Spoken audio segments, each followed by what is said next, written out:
say good evening London, it's usually good afternoon or good morning London in Royal Elms. I've been saying that for years, so thank you. Was that my wife? I've been saying that for years because I've presented a daily radio show on BBC Radio London. And there's one performer who's been on that show more often than anybody else and with more potency than anybody else. And it's the great matinee idol who is Gregory Porter. And Gregory will be joining us any minute. Gregory is often going to be joining you any minute. But we promise he'll be here. He is the hardest working man in showbiz, believe me. He's been working, he's stuck in traffic, but he's going to be here literally any second now. But someone who's already amongst us is the man who made that movie. And I mean the man who made that movie, the man who shot that movie, directed that movie, sweated that movie. Alfred Bailey. Yeah.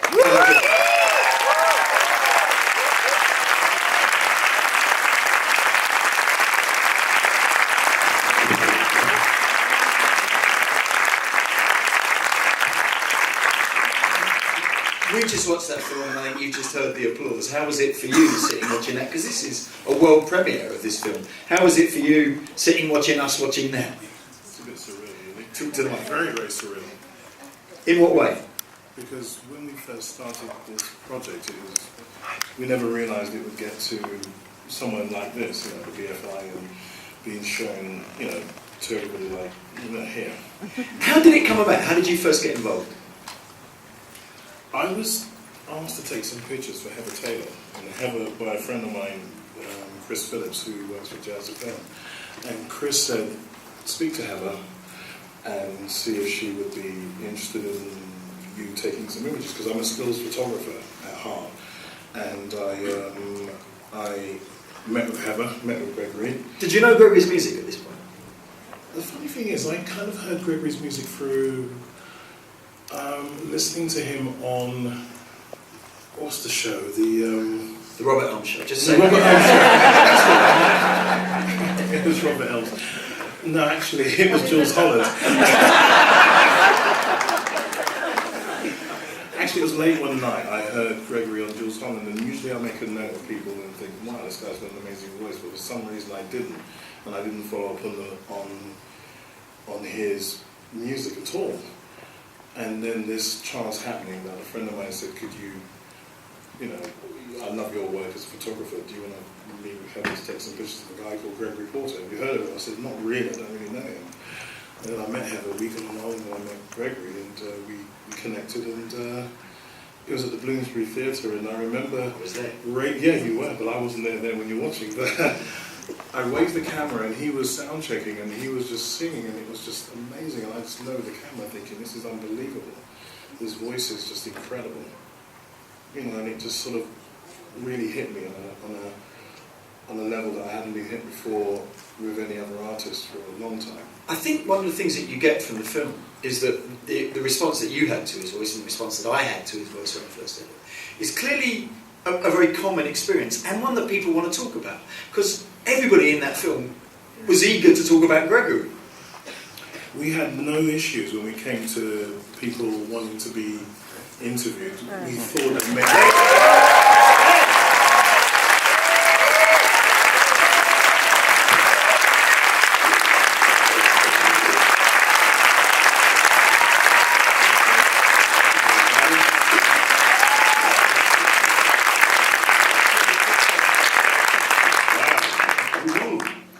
I was just asking Alfred here how eager people were to talk about you. Were you at all worried about what they might say? Yeah, I'm always frightened of what people have to say about me, man. But I presume you've seen the film. Yes. How was it watching yourself and watching all those people talking about you and all? For the very first time, it was, it's like kind of like close your eyes, like.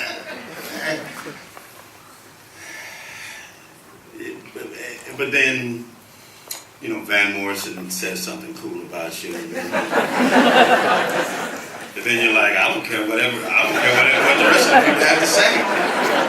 Van Morrison said I was cool, so I'm cool. No, it does feel strange. I have to be honest. It does feel strange to have film. I'm barely getting over the fact that people are able to digest something that I have to say about the music. So the idea of, film and about my life, it still is a bit much. But it's cool. Alfred, was it easy to get Gregory to talk about Gregory? Or did he take some cajoling? The thing is, I remember saying to Gregory once, it was at the stables, that I wasn't ready to interview him. And it took a while, and I wanted it always to be organic. I think when we first set out, we didn't plan it to be a film, we didn't plan it to be, it was a document, as opposed to sort of like, oh yeah, we're going to make a documentary. And then it sort of morphed into that, but it all happened very organically. And then later on it became more of a, we had to get it together as a business, Heather and I, and then we just put it together as a proper business. Did you mind, Gregory, talking about your mum and your dad and the travails you went through and the good stuff you went through and your family and all that? Was it difficult to open up or not? No, it's not difficult to open up about those things. In a way, in one way or another, I'm trying to put those things into my music. I think, I think my mother's all over my music, and in the way that I speak about my son in Daydream or in Don't Lose Your Steam, or I think my father's there in some way. Clearly, the relationship with your father was I don't know if difficult is the right word. No, it's not even difficult. I would have preferred difficult over nothing. I thought I'd let you define it. Yeah, difficult would have been cool. I was like, okay, now I got something to work with. So did you get angry with him? No, I just sad. And but this, I'm a positive guy, and because of him. Check me up if I'm taking too long. No. It was my father he was a singer. So I have to thank him for a singing voice. So he gave me something. Secondarily, it was him that pushed me in some weird way to be a songwriter. Before, I was 30 and I had chest pains. And I went to the doctor and said, "What is wrong with me?" And the doctor said, "Mr. Porter, nothing's wrong with you. We can't find anything. Not even gas. There's nothing." And I said, man, my chest, my heart hurts. And so then I went to a friend who was a therapist. And they were like, "Yeah, it's something emotional. What's going on?" It's like, nothing, our relationships is kind of okay. It's not really about that, but who's your mother? Yeah, I'm just really sad about, how she's gone, and I miss her. And your father?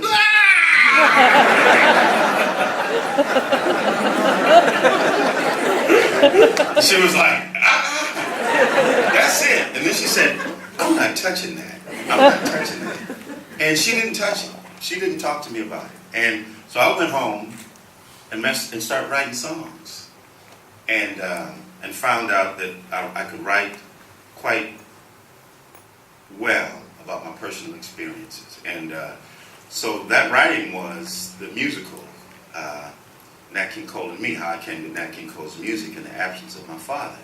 And so in a strange way, I have him to thank for my career in some weird way. And I used to have, what the pain was about, the pain that I had initially was about, he gave me nothing. He didn't give me anything. He didn't leave me anything. He didn't say nothing to me. And so the positive side of me, the optimistic side of me says, he gave me a voice, and he gave me a reason to write, and I found my voice because of it.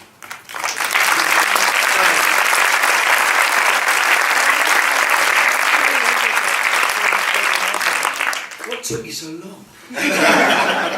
Did you ever despair? I mean, were there periods of despair, or of this isn't going to happen? Yeah.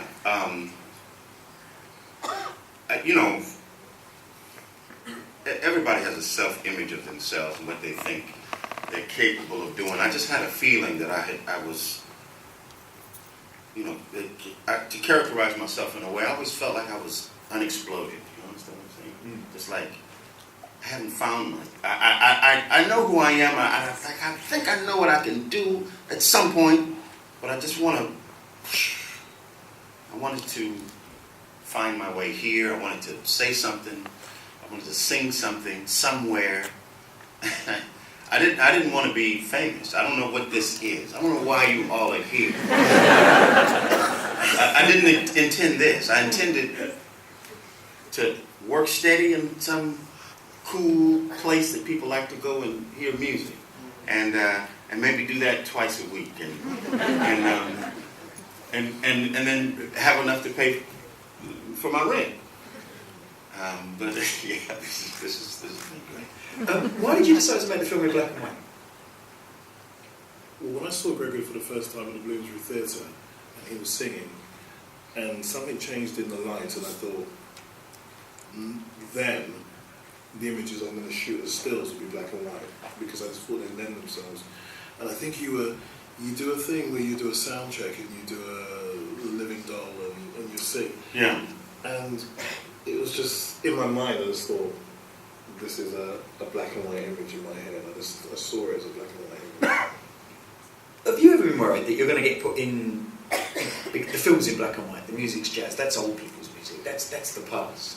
And yet in some respects it seems to me you're ultimately modern man, Gregory. That way of finding a new way, Van spoke about that, about it being a new way, a new phase, a new period. Is that something that you're very conscious of kind of reaching out to audiences? No, it's a thing that happens organically. I think that's a big word for you, isn't it? Organic. Yeah, because you don't try to. If somebody stopped me in the street the other day and said, "My little girl listens to Be Good every night before she goes to bed, and it's not my choice; it's hers." And you don't try for that. It happens organically, and I got a letter recently. They said, "This is my father wants this played at his funeral, which will be very soon." And he said, "Your biggest fan, So the 3-year-old and the person that is at the end of their life, you don't try for those. It just happens organically. And I think I never tried to.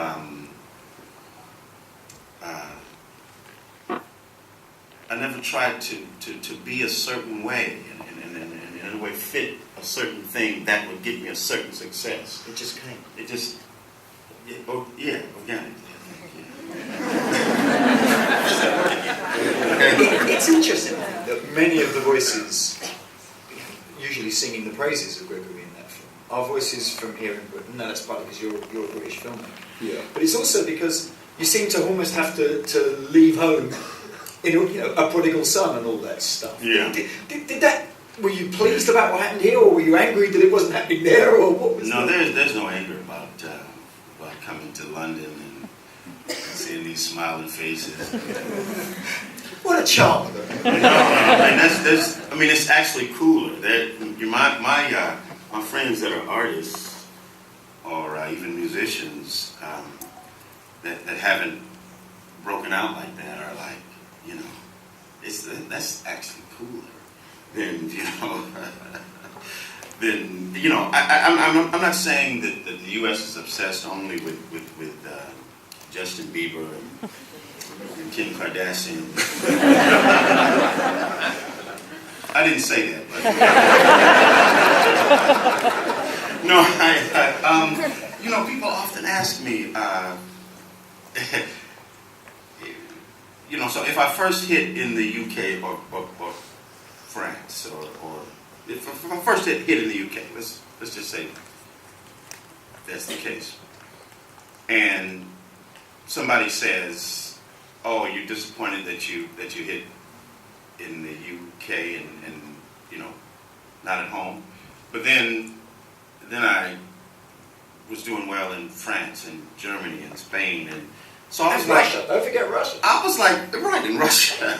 So I was like, well, this little old place that is the United States, if y'all don't love me, I'll still be okay. But no, if things are going well, listen, listen, the Grammy, and you know, a lot of respect in the highest places in music. You know, Stevie Wonder and Quincy Jones have sat me down for a meal, and so it's never been about just record sales or just album covers. I promise you, I'm really trying to say something. You know, my mother was always, you know, and I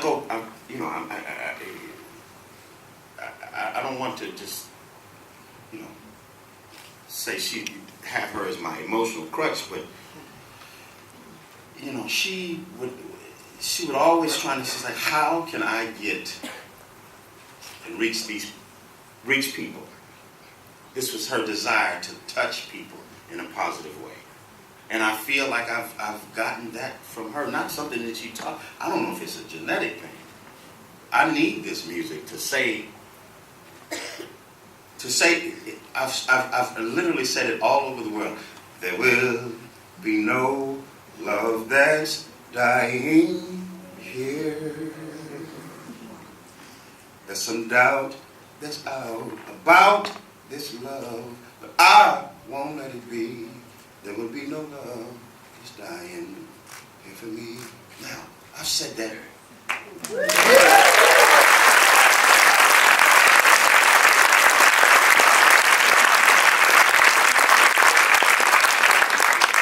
I've said that everywhere, and I don't know if it's my mother in me. I get to say it, and I you know, if the whole concert is crappy, and I get to say that, and somebody hears it, and they feel it, and then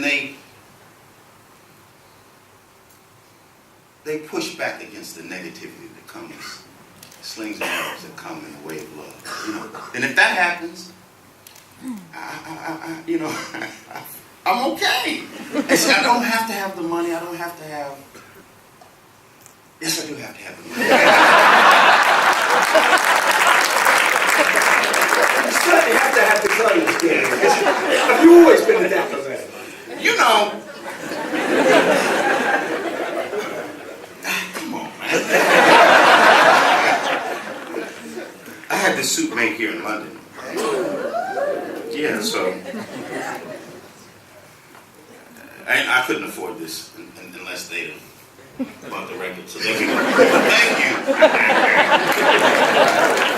Alfred, what do you want to happen with it? Because as you said, it almost wasn't planned. Because I was there when you first started on this project. I think I was one of the first people you interviewed you in your living room. Yeah, in my living room. And you know, you still haven't paid me for that. And you said we don't know what we're going to do with this. Where does it go from here, do you think?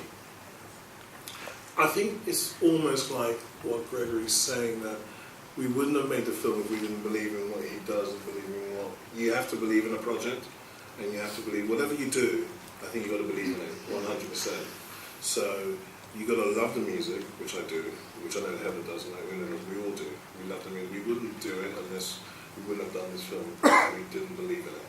So with that in mind, I think we want to just sort of spread what Gregory does, what the kind of filmmaking we do, what kind of film I direct, you know, going forward. So that's really where we want to go with this. Spreading the love. Absolutely.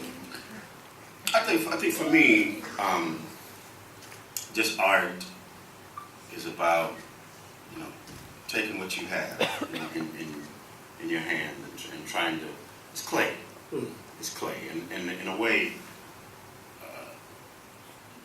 I've taken and shaped and molded something from the clay handed to me from my mother, and the clay that my son is continually spitting on, and the clay that my wife gives me, the clay that my brothers and sisters. I'm trying to continue to shape something of what it is that life has given me, and what I learned about this initial piece that helped me find my creative life, this play, Nat King Cole and Me, this thing, this pain the personal is universal. I've said that more than once, that my story is not just mine. It connects to yours in a way. Everybody has had some issue with their daddy. Everybody has dealt with love. Everybody is, So my experience is not mine alone. So I think that's culture. That brings us together in a way. I think it's more even than culture. It's a word that I use when I was describing you. It's humanity. Yeah. And I think one of the things that we get from the film, and we certainly get from the music of Gregory, is this sense that humanity can be transferred via song, via lyric, via music, and via the images that this man has created. We've got about 3 or 4 minutes. If there's any one or two questions, you might have to shout. Hers is quite easy. Lady there first, and then I'll go to the lady over there, and then we'll see where we go. Lady here first. We just got a microphone coming. Is that better? Yeah. Okay. I think anyone would agree that when you perform, you're just so in your element. And I was wondering, what goes through your mind when you're on stage? What's going through my mind is, the story is fresh. I mean, I perform a lot. I do over 200 shows a year, and so the story is fresh to me because the audience is new. The configuration of the audience, even if you come 8 times, it's still new. This connection, this communication. So I want to give to you. I actually go to the place of where I was when I wrote the song. And I try to relive the emotion, and as well as execute musically. But what most is important to me is emotion. Yeah. But I'm thinking of our communication. We're having a conversation, whether you're speaking back, whether you have a microphone or not. There's a communication that's happening between myself and the audience. Yeah. Let's have some more communication with the lady over there. Mr. Porter, I had the greatest pleasure of meeting you when you performed in Edinburgh. Yeah. I was very interested to know that you started off in theatre. Is there any possibility that you will do something else like that again? Yeah, it is possible. I want to fully exhaust my music muscle, and but no, I'm very much still think about theater. I think of sometimes the themes of music come to me theatrically first. They're physical before it's even a song in a way. So I'm interested in that. My brother's an actor, and I've been in theater quite a bit, and I think there's some family stories that deserve the complexity that theater can bring about. Yes. Just quickly, I think I have a sister who's not my biological sister. Sherelle, she wasn't interviewed in the film, but she's not my biological sister, but my mother scooped her up when she was 2 years old. Off the streets. Her mother was addicted to drugs, and she was dragging Sherelle across the street. My mother followed them into an abandoned house and took them home. They were there Mildred and Sherelle were there for 2 weeks. Mildred left and left Sherelle. And there's my sister. Paul Robeson is a name that comes to mind when I think of someone who managed to do those two things, of theatricality and singing. Yeah. And also Paul Robeson is someone, I never got to hear Paul Robeson sing, but there's always, to me, been real similarities. Yeah, the Russian connection. One more, that's going to literally have to be the last one, the lady there. Sorry. Still coming in before the daughter come in. Yo, Gregory, give thanks for your work, yeah? Thank you. But give me a bridging, we have a whole heap of artists. Whole heap of artists who come in and come out. Right? Them get a funding from white man and them get popularity and them things. Tell me something, with the work, if it's love you're dealing with, are you part of any faith-based organization or organized group doing something practically to help people apart from a beautiful singing, brother? Yeah. Unorganized and organized. In a way, I like the unorganized part of the faith, because in that sense, I can sing to Catholics and Jews and Muslims, and they still hear themselves in the music. Organized, my brother has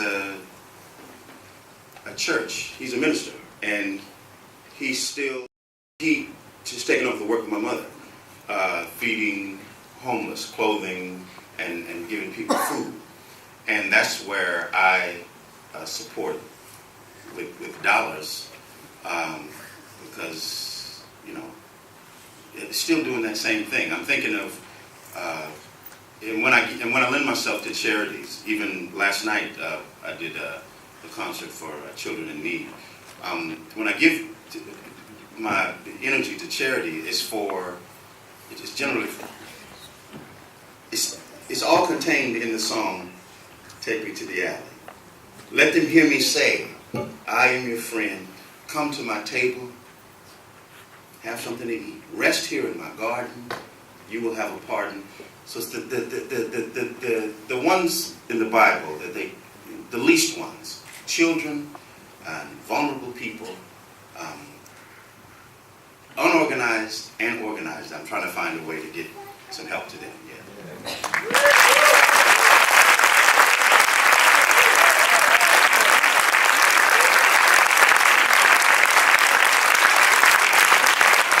Unfortunately, our time's up, because there's a whole other load of people who are going to come in and watch this fantastic film one more time. And I'm going to be doing another Q&A with these guys a bit later on. But, you know, you've already clapped a lot, but let's just give one more round of applause.